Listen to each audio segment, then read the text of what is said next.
Finally, some normalcy from around here. This is a Blackhawks team I remember. Dude, what are you talking about? We just got slammed 7-2 by the Pittsburgh Penguins. See? You get it. You get it. Let's go Hawks, baby! Blackhawks haven't been a good state for a while. And to that I say, yeah, a lot of their games this season were a hard match. Pieces are there. Blackhawks fans, keep it still, be patient, and everything will work out in the end. Welcome to Blackhawks Central. Well, that sure was a game. Blackhawks lose 7-2. 7-3. 7-3 to the Pittsburgh Penguins. And yikes. Yikes game. Forgettable game. Blackhawks on the second back of a back-to-back. What else you gotta expect there? Not many notes from that game, to be fair. Just abysmal performance. Kind of the performances we've been putting up, but this time we got a lot of tired Hawks in this one. 7-3. I've mentioned it before. This Blackhawks team just does not like winning any back-to-back games or against teams that on the back-to-backs. This Penguins team was well rested. They came to Chicago. Another also just rough traveling day for the Blackhawks, having to travel from Dallas after the game last night to Chicago. So just a bunch of tired Hawks. Yeah, back to back suck like that. Could blame NHL scheduling, but who would in that kind of situation? Blackhawks just kind of just put in a tough situation there. And yeah, Pittsburgh, they were well rested over Christmas, obviously. Came into our building and absolutely slammed us. Sealaws had a decent game there. Doesn't get the above 900 save percentage because of that last shot there, but he's pretty formidable tonight. And a few standout plays for the Pittsburgh there. Brian Rust gets 2 goals on the board. Crosby, Unk still got it, of course. And Justin Brazeau, I'll tip my hat to him. Hat trick. He's been a scoring machine for the Penguins this year. I believe they were one of their off-season signings or trades, something like that. But he's paid off immensely for Kyle Dubas, as the Penguins have looked pretty good this year. Not as bad as a lot of people thought they were going to be. And yeah, leading some of that charge has been Justin Brazeau, who he banks in a hat trick against us. Gets one in the first period, 8 minutes in, and then he gets 2 in 2 minutes of the second to get the hat trick. So Penguins dominated us today. Not much else to say on that front. Penguins are a good team. To be fair, they'll definitely be fighting tooth and nail for a playoff spot come playoff time, trade deadline time. I feel so. More to be seen there. And but as far as Blackhawks' effort tonight, it's just poor. Still without Bedard, still without Nazar, still without Mikheyev. But we do get a player back tonight, and it's Captain, oh my Captain, Nick Foligno comes back for this game, and he scores his first goal of the season 10 minutes into the third with like a little nifty through the legs, mind you. That was a nasty, cheeky goal for Mr. Captain there. Glad he's back. Obviously, he's missed however long with an injury. It's never a good time when your captain's out of the lineup. So to see him draw back in, you think that would give the Hawks energy to play, but clearly something just didn't click there, and yeah, Hawks didn't have any energy. Um, but a few minutes later, after we got scored on twice, Kaiser, who's had I think I mentioned this already. He's an excellent December. I believe he scores his 4th goal of the season on it was just a missed shot attempt that went wide, bounced off the end boards, and went off of, I don't know if it went off Seelovs or a defender, but it just ends up somehow in the back of the net.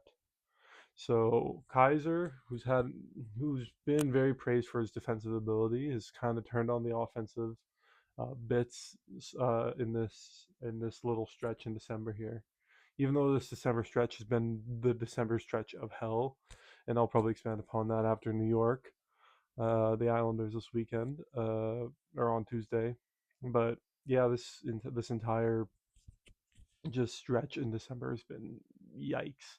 But Kaiser being one of those bright spots is nice to see. And then obviously Pittsburgh pummeled us 7-2 in the first two periods. Third period was a bit of a nothing one. But Bertuzzi gets a buzzer beater. 59, I think it was 59-59 game time he scores. Just a weird one where there's a broken stick on the ice. Puck gets caught up in it. Defender goes way past it. Bertuzzi just snipes it on Seelovs, which ruins Seelovs' stats for the night. But Bertuzzi stat padding now up to 19 goals, ties himself with Connor Bedard for the team lead.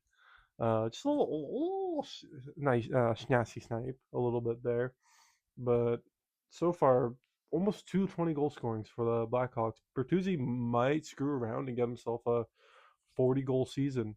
Everyone thought Ryan Donato's 30 last year was pretty impressive. Tyler Bertuzzi's on stretch. He only had like 43 points last year. So to be on the pace he's at right now is a good sign for hopefully more things to come here. Obviously, he's found himself a lot more than what he was before. So it's nice to see that he's getting on the board a lot more than he had last year, especially since a lot of my gripes with him last year was that he's very streaky.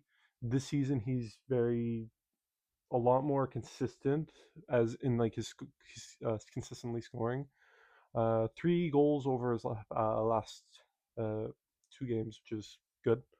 I mean, you could still say he's streaky, but at least when he's being on these streaky parts, he's absolutely putting the puck in the back of the net, which is what you couldn't say last year. So Bertuzzi's having a really good season. And then another point for Pittsburgh of why they absolutely pummeled us was Spencer Knight had god awful game. Um, Plays majority of it, only faces 9 total shots, but 7 of those would have been in the first period. Um, lets in, what was it, four goals on 7 shots. That's just not it. We've relied on our goaltending all season, and the one night we don't get our goaltending, we absolutely get pummeled. So Spencer Knight as a morality boost, we pull him after letting in those 4 goals on 7 shots. So just for try to boost the team, get them wanting to play again. And it kind of works because we do get the next goal, but we then end up going down 6-2. But in the second period, we throw back in Soderblom, who's just probably exhausted after playing unreal in Dallas last night. And that game went to the shootout. So for him to play another period of hockey, just you can't expect too much from him. He faces 15 shots in that second period. Only saves 12 of 15, lets 3 in, and all of a sudden it's a 7-3 game, 7-2 game. So Soderblom didn't have it either, and then Spencer Knight just comes back for the third because at that point you already know Soda's just you don't want to strain him. He's already exhausted. So you throw Spencer Knight back in. He cleans out the rest of the period. Only faces 2 shots in the third there. So, and we end, yeah, Spencer Knight has a 556 save percentage, which is,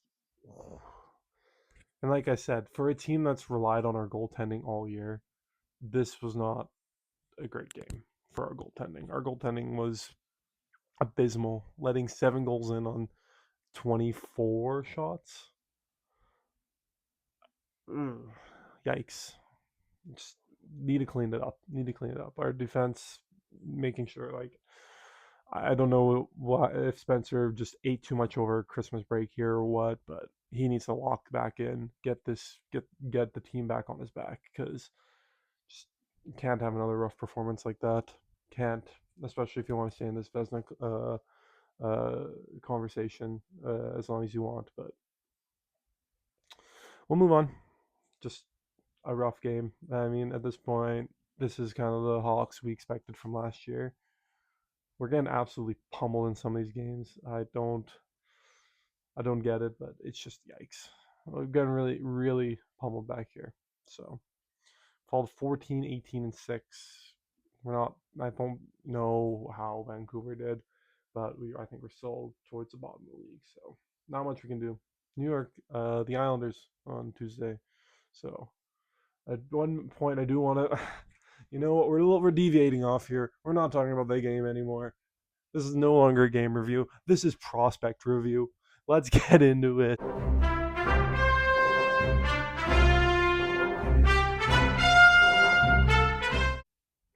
Well, some of these Hawk prospects playing in the World Juniors right now, we only have 3, and they're all studs, all studs. I've already said my piece on Tom Frondell, but oh boy, once these World Juniors are over and once this SHL season's over, get him in a Hawks jersey. This guy is going to run the power play.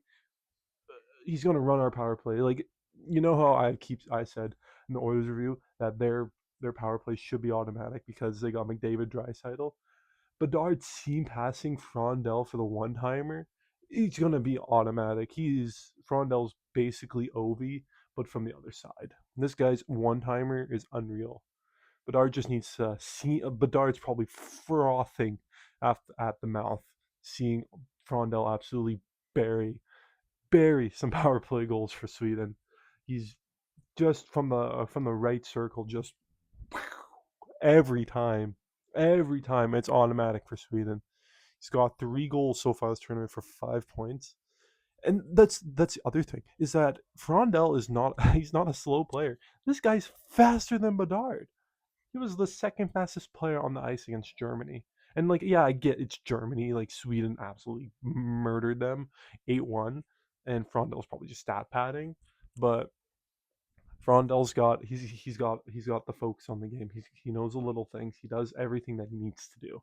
So Frondell, once we get him in a Hawks jersey, our power play is going to be automatic. Bedard seam passing to Frondell, it's nasty. And to move on, Vaclav Nestrasil of Czechia. He has been part of the reason Czechia has been so good this tournament. Obviously, you got that undrafted defenseman, Galvis, I believe it is. But Vaclav Nestrasil, oh boy, he's nasty. He's got 4 points, only 1 goal on Czechia power play, but ooh, that was a cheeky no look snipe. He's just styling on him at this point. Vaclav Nestrasil is also, yeah, like I said, he's been a part of the reason that Czechia has been so successful. So it's nice to see that the Czechs are really doing well this tournament. And yeah, if Nestrasil continues to compete at the level he's at, it could be a Hawk sooner than rather than later. He's developing really nicely. I feel he's a really crafty, really just he knows where he needs to be on the ice. So and yeah, he's nasty. And then on top of that, AJ Spalacy. He also has 4 points this tournament. Got his goal just tonight against the who was it? The Slovakians with a nice little he got fed a nice little seam, just one tapper in. But the U.S. has looked pretty good. AJ Spalacy also got another assist that night, so he's got 2 games where he's got 2 points. So he's looked all right in Kitchener, but I think this World Juniors is starting to become his coming out party. So, like I said, these are only 3 Hawks we sent, and Frondell is 5th in points, as well as Spalacy and Nestrasil being tied for 11th in points, and they're leading their teams. Frondell's leading the Swedes in points, and then Spalacy and Nestrasil are like a couple down, but like they're doing what they need to do. So we keep moving here because the Hawks prospects are looking great. Even out of that, I'll add on to that. Cancerov tonight, he had another 2 goals, or what was it, 2 goals tonight, to continue stretching his lead in the goals department in the KHL, and he moves into second. Also, he moves in or like second points in the KHL, and also second all time for U21 players in the KHL. So unique stats there for Roman Kanserov. So Bedard just got to be frothing at the mouth, seeing all these prospects starting to develop. Kyle Davidson is probably frothing at the mouth, waiting for these guys to get to the NHL. And it's nice to see that our prospects are developing, especially when this Hawks team is as bad as we are right now. So it's nice to see that we're really developing really nicely. So we'll end it off on prospect talk, which is just a nice little sidebar. Nolan Allen played in the Spangler Cup this past few weeks, or past week. Canada just did not have it. Same with our AHL captain, Mr. Rockford captain, Brett Spicini. I don't think they really did much.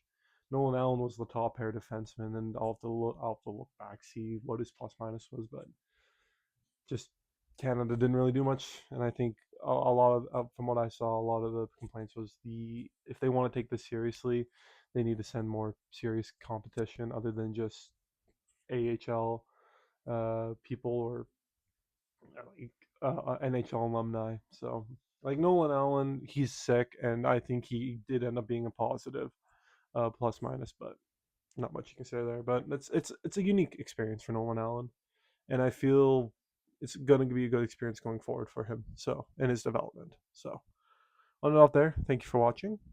Like, comment, subscribe if you really liked it. Share with all your friends. Thank you for watching. And peace out, Blackhawkers.